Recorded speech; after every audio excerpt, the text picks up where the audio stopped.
and gentlemen, the story you are about to see is true. The names have been changed to protect the innocent.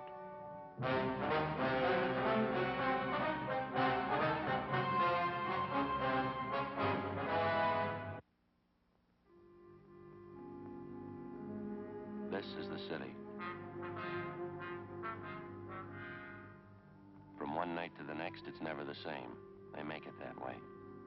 Counting the suburbs, there's 4 million of them. Most of the people have something to add. A few of them are out to take it away. In my job, they're the ones who keep you on the move. I'm a cop. It was Wednesday, September 28th. We were working the night watch out of homicide detail. My partner's Ed Jacobs. The boss is Thad Brown, chief of detectives. My name's Friday. It was 11:48 p.m. when I got back from the crime lab. The call came in a few hours before. An attractive blonde secretary was found beaten to death in a downtown office building. A length of steel pipe wrapped in heavy paper was on the floor beside her. There was no trace of the killer, no apparent motive for the killing. For every murder, there's at least one of each. We had to find him.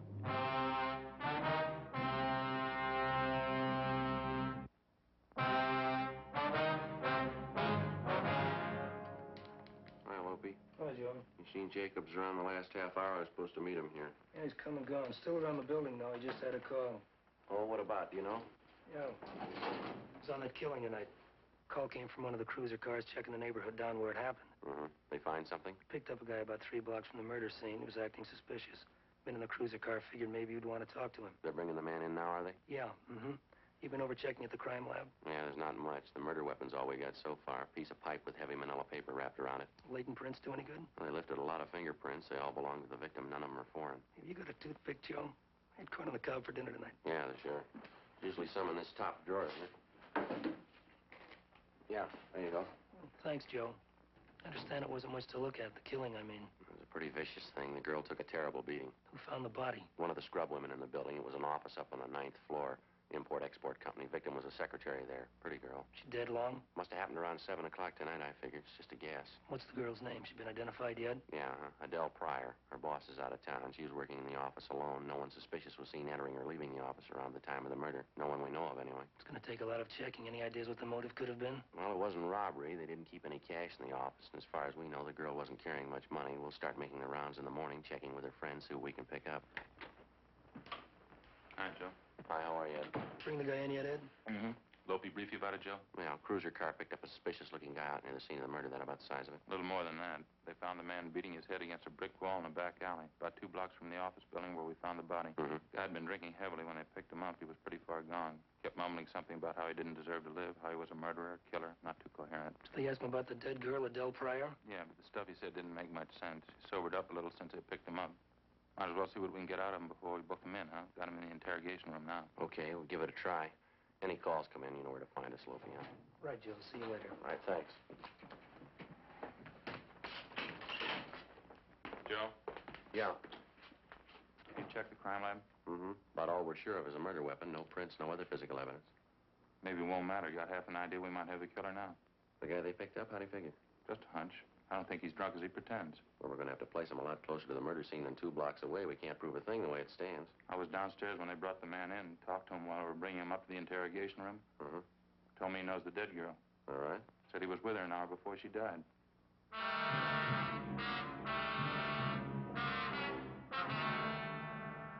Thorough investigation of the murder scene by the crime lab failed to turn up anything in the way of leads. They knew they had the murder weapon, and that was all. The deputy coroner arrived and removed the body to the county morgue for posting.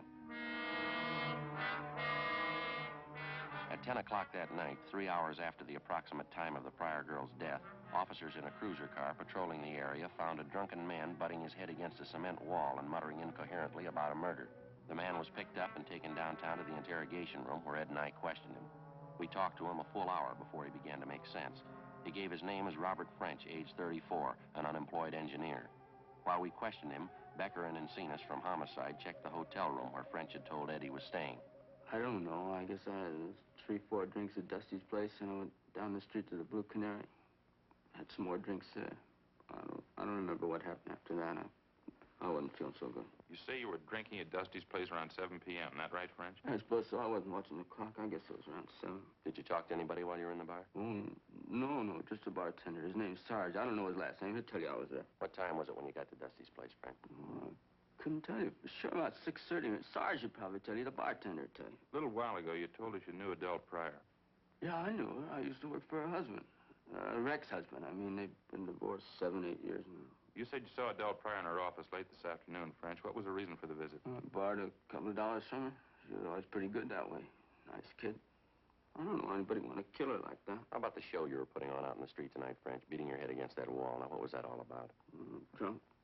Really drunk.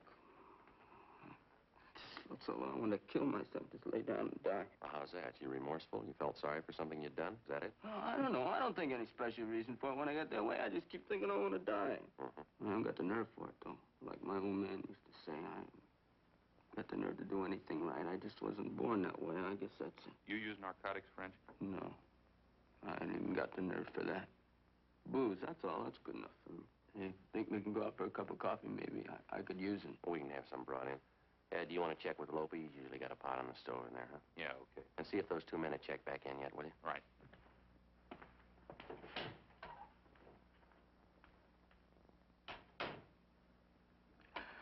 Appreciate it, Sergeant. Sure gonna be mean when this booze wears off. I'd like to ask you a little more about the Pryor girl, French. Just how well did you know her? Not too well. I guess I used to see her maybe once a month. Up there at her office? Yeah, that's right.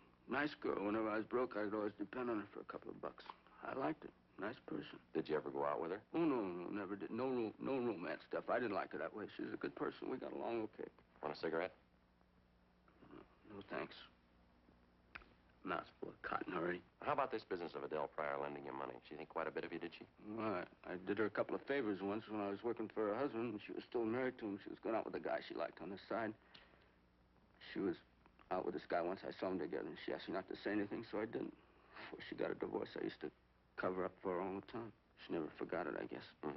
How about when you saw her in her office tonight, French? How'd she seem to you, all right then? Yeah, same as ever. I asked her if she could lend me a $5. She did, and I left. It was about 6:15, I guess. Was there anyone else in the office when you left? Yeah. There was a guy waiting in the little reception room there. I don't know who he was. You remember what he looked like? Yeah, a little taller than I am, I guess. My age, had a gray suit on, black hair, kind of dark complexion. I didn't take a good look at him, no. You think you'd know him if you ever saw him again? I'm not sure. Maybe I would. He had a medium build. I think maybe I knew him. You say he was waiting in the reception room when you left, huh? Yeah. When I walked out, he got up and started into the office. That's the last I saw him. What was that? I said that's the last I saw him. Joe, see you a minute? Yeah. Yeah. Beckner and Encinas have checked in. Just got back from going over French's hotel room. What'd they find? White shirt, pair of brown shoes, pair of dark trousers. What about them? Bloodstains on all of them.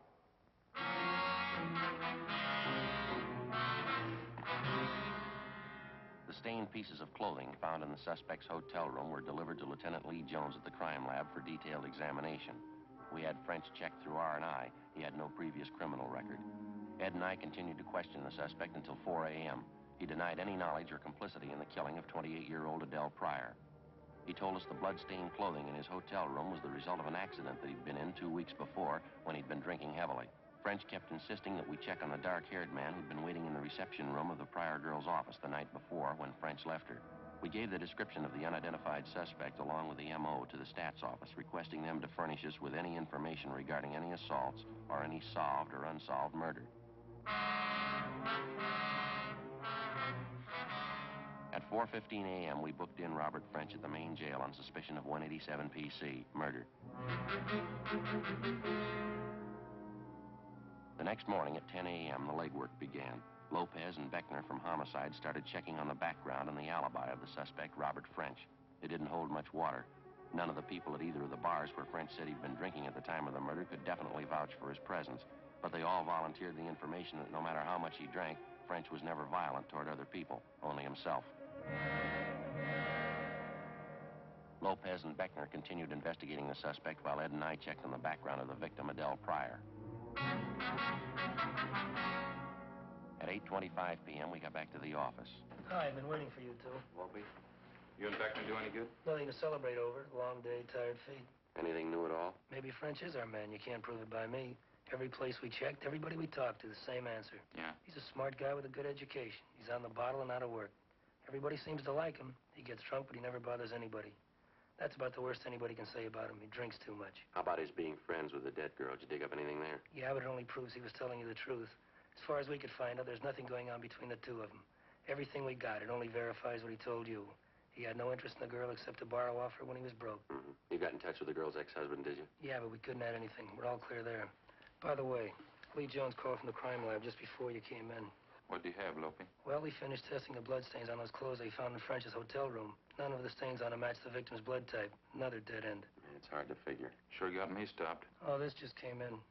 Report for you from the stats office. He asked me to make a run for you on something last night. Mm-hmm. What's it look like? Doesn't help much. Looks like more legwork. What's that, Joe? Well, French told us when he left Adele Pryor last night there was a man in the reception room waiting to see her. He gave us the guy's description, and the stats office made a run on it for us. It's the best one they got. Yeah. Guy's name is William Tanner, WMA, 32 years old, 5'9", 160 pounds, dark hair, dark complexion. Fits the description French gave us of the guy. You know, the rest of it's a lot closer to home. How do you mean? William Tanner was a prominent suspect in the Donaldson murder last September. The testimony of friends and relatives subsequently cleared him. The Donaldson murder is still unsolved, you know. Mm-hmm. What's the point? Well, the same thing that killed Donaldson killed Adele Pryor. How do you mean? Piece of steel pipe wrapped in paper.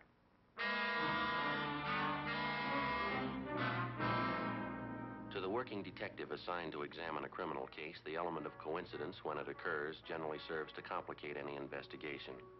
Toward the solution of the crime, coincidence may mean a lot or it may mean nothing. In any event, it can't be dismissed. This time, we had two examples of coincidence to deal with. A girl had been beaten to death in an office building. Within 2 blocks of the murder, we found a man, fairly well acquainted with the victim, who admitted to seeing the girl within an hour of her death. Primary investigation uncovered some facts which tend to incriminate the man, some facts which tend to prove him innocent.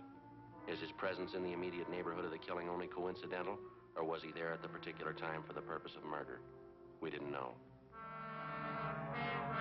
By the same token, a man by the name of William Tanner was suspected 1 year before of beating an elderly woman to death with an identical murder weapon, a length of steel pipe wrapped in paper. This same person, William Tanner, matched the description of a man reportedly seen entering Adele Pryor's office shortly before she was murdered. Tanner also had a criminal record of 1 conviction for assault. Maybe it was a lead, maybe it was nothing. It had to be checked out. We showed Tanner's mugshot to our first murder suspect, Robert French, but he failed to identify it. When we found that William Tanner had moved from his last known address, we checked with his next of kin, his brother, Martin Tanner.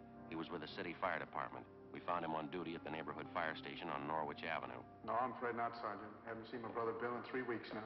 If he's not at his apartment, I couldn't tell you where to find him. We tried the last address we had on him. He wasn't there. 8625 Norman Road. Oh, no, I moved out of there 6, 7 months ago. Got his new address in my locker upstairs. I can give it to you before you go if you want. We'd appreciate it, yeah. What's the boss, Sergeant? My brother in some kind of trouble again, I guess, huh? Just a routine check. You sound like you almost expect your brother to be in trouble, Tanner. Tell you the truth, I guess I do. Don't know what's happened to Bill. Excuse me a minute. No, it's not our call. How would you mean that, Tanner? What's happened to your brother? Tell you the truth, I don't know. Bill and I used to live together with our mother. Ma died about 2 years ago. I don't think Bill ever really got over it. He was a lot closer to Ma than I was. I see. After she died, he drank quite a bit for a while, and he tried women, lots of them. After that, he seemed to turn to religion. At first, we thought that'd help, and it would have, too, except that he's an odd guy. Finds a way of distorting the Bible. Seems to go to extremes, that kind of thing. Do you know any of your brother's close friends by any chance? Oh, a few of them, I guess. I've been over to Bill's apartment from time to time the last couple of months. He's introduced me to a few people. Mm-hmm. Do you know any of his women friends? Yeah, I do. 2 or 3 of them. How about the name Adele Pryor? Mean anything to you? Would she be kind of a pretty girl? Blonde hair, nice clothes? Yeah, that's right. Have you met her, Tanner? Yeah, Bill had me meet her once. Seemed to like her quite a bit. Why? Was he pretty serious about her, or would you know that? Yeah, he was serious about her, all right. He told me that. I don't think it worked both ways, though. Looked to me like she was playing the field. Bill took it way too serious. How do you mean, Tanner? Well, they went together steady for a while, and they broke it up. She did, I mean. Mm-hmm. How'd your brother take that? Not so good. I remember the night about a month ago. Never saw Bill like that before. Real bad shape.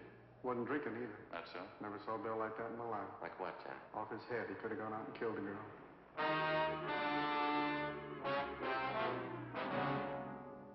Before we left the fire station, we got William Tanner's new address from his brother Martin. It was the same address as that of the murdered girl, Adele Pryor, an apartment house close by the intersection of Wilshire and La Brea.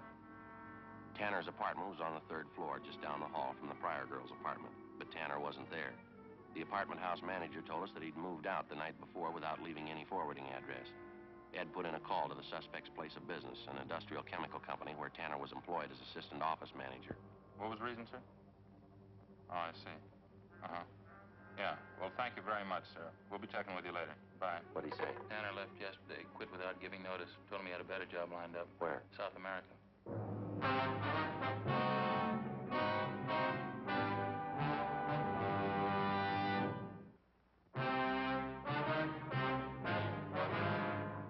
Saturday, October 1st, 8 a.m. We got out a broadcast and an APB on murder suspect William Tanner.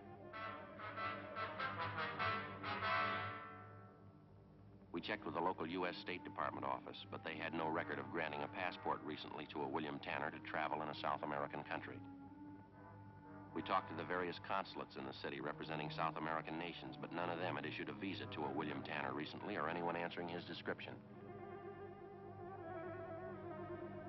Together with Lopez and Beckner from Homicide, Ed and I continued the search for the missing suspect. The deeper we checked into his background, the more we became convinced that mentally Tanner was far from normal. Most of the people who knew the suspect told us the same story his brother had given us. In recent months, Tanner had taken strongly to religion. He attended revival meetings and similar religious exercises every night in the week. He talked nothing but repentance. He quoted the scriptures constantly. He adopted the habit of carrying a Bible with him wherever he went, reading from it aloud every chance he got. He kept urging his friends to join him in being saved. On Monday, October 3rd, we began a check of the various revival halls. On Wednesday, October 5th, we found him. He was attending a gospel revival in a meeting hall in the south end of the city.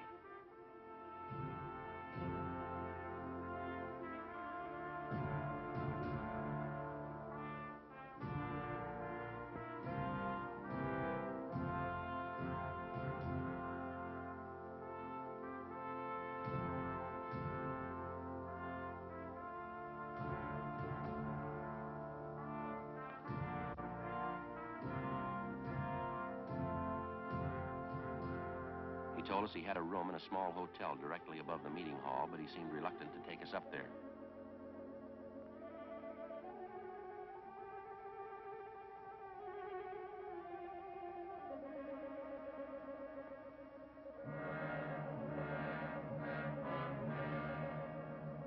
While Lopez and Beckner got a passkey from the manager and went up to check the room, Ed and I questioned Tanner.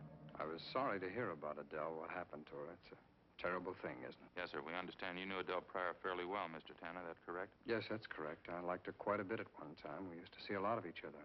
I was engaged to her, you know. How is it you never married Tanner? Did she break off the engagement? Oh, no. I was lucky. I found out in time. I broke off with her. What do you mean you found out in time? What'd you find out? I found the truth, Sergeant, the everlasting word. For know this and understand that no unclean person or covetous one has any inheritance in the kingdom of Christ and God. For these have given themselves up in despair to sensuality, greedily practicing every kind of uncleanness. Do not then become partakers with them. That's the everlasting word, Sergeant. The holy book. Yes, sir, but I'm not quite sure I follow you. Open your eyes and ears to the everlasting word, and you will know and understand all things. It's very simple, officer. I don't want to say anything uncharitable about her. Adele wasn't for me. I'm glad I found out in time, that's all. When's the last time you saw her, Tanner? You remember? No, I don't. Not exactly. I think I saw her a week or so before it happened, before they found her dead. Where was it you saw her? How's that? I say, where was it the last time you saw her? On the street. It was downtown somewhere. I passed her on the street. You used to live in the same apartment house she did, isn't that right? Right down the hall from her? Yes, I did. Why? And for a full week, you didn't happen to see the Pryor girl around the apartment building at all? No, that's right. When I broke off with Adele, that was it. I had no reason to see her anymore. It's not too clear, Tanner. It doesn't jive with what we've been told about you and the Pryor girl. Well, they're lies, of course. I suppose you know that. Adele was a beautiful girl, very beautiful. A lot of men she knew were jealous of me. Well, now, the way we understand it, Tanner, you never did break off with Miss Pryor. You were going around with her, and you were seen with her right up to the day of her death. Well, that's certainly a lie. I can prove that. As soon as I found out about Adele, that was weeks before she was killed. As soon as I found out, that was the end. I broke off with her right away. I'd like to know what you're referring to, Tanner. You found out what? Adele. She was one of those. What? Well, I'm sorry, she was. A sinner. I almost went out of my mind when I found out she knew it was wrong. She must have known. It's right there in the book for anybody to read. Do not let sin reign in your mortal body so that you obey its lusts. What are you trying to tell us? It was terrible. She sinned all the time. She committed terrible sins. Come on over to the side there with me. I can tell you all about her. I'd just as soon nobody heard us. Sure, go ahead.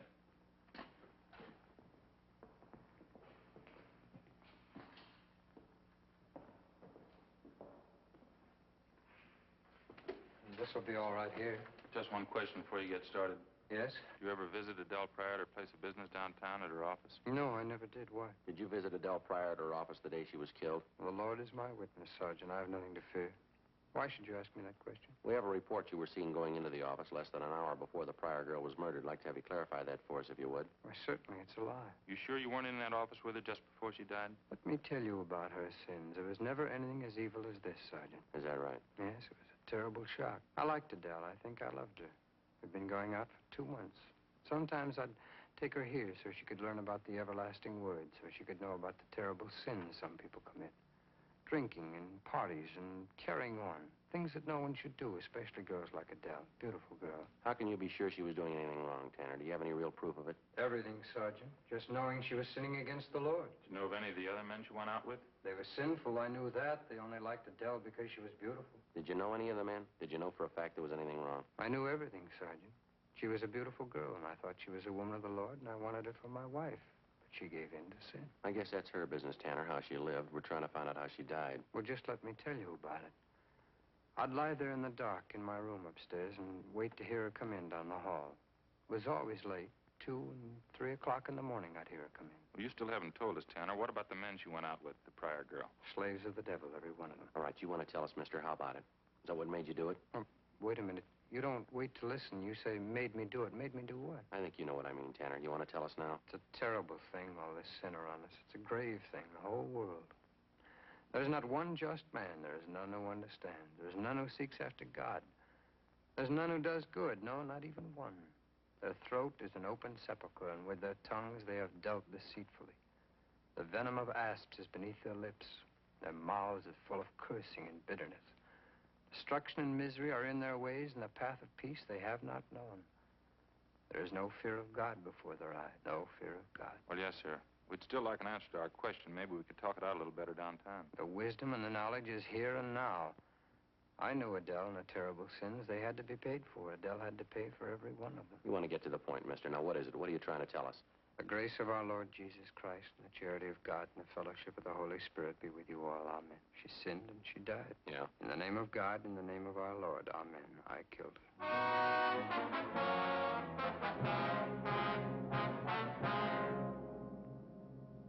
William Harold Tanner was brought downtown immediately, where he volunteered a complete statement admitting full guilt for the murder of Adele Pryor. Blood-stained clothing found in his room corroborated his story. He gave us the details of how he murdered Adele Pryor because she spurned his attentions. We began questioning him about the Donaldson murder, which had taken place more than a year before and which was still unsolved. The victim, 64-year-old Louise Donaldson, had met death in the same manner as Adele Pryor. No, I didn't know the old lady, but she had money. I'd been told that. I was broke and I needed the money, so I thought it'd be a good thing. This was in September a year ago that you murdered her? Yes, sir, September, all right. She was all alone. She didn't have anybody. She was sick. I probably did her a favor. Now, your package here says you figured in the investigation on the plot to blow up the Rexmore Hotel about 3 years ago, homemade bomb planted in the basement of the hotel. Yeah, that was mine 3 years ago in September. You never could have traced it. It's too bad the bomb didn't go off. I hated those hotel people. All right. What was the matter? Well, I worked at that hotel once, you know. I worked hard, too. One Saturday, they held up my paycheck. I didn't get it until the next Tuesday. I never forgot that. September. September? Well, what would that have to do with it? I don't know, really. September's always been the time, that's all. I always seem to work into some kind of trouble. Every September. I don't know what it is. It just seems to be the best time, September. It's always September. Mm-hmm. I really didn't want to kill Adele. There wasn't anything else I could do. She was a sinner. Yeah. Drinking and running around, she committed sins all the time, the worst kinds of sins. Terrible. Yeah, well, maybe you better check the book, Tanner. You're way ahead of her. What do you mean? What kind of sin's worse than murder?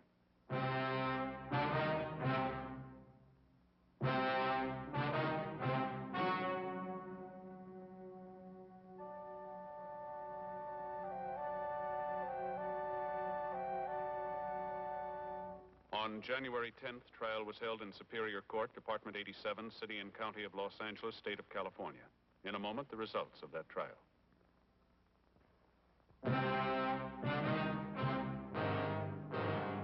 The suspect was examined by 3 psychiatrists appointed by the state and found to be sane at the time of the murders. He was tried and convicted of first-degree murder, 2 counts.